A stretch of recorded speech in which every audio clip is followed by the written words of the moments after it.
this is my river, and I used to go to that river every time I'm exhausted.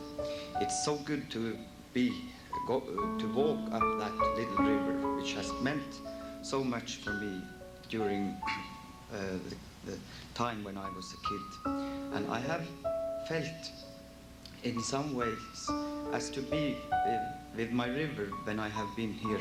I'm rather going to introduce to you another friend of mine who is also important and who has been following me a long time. And it is the wolf. The wolf song has been extremely important for me during my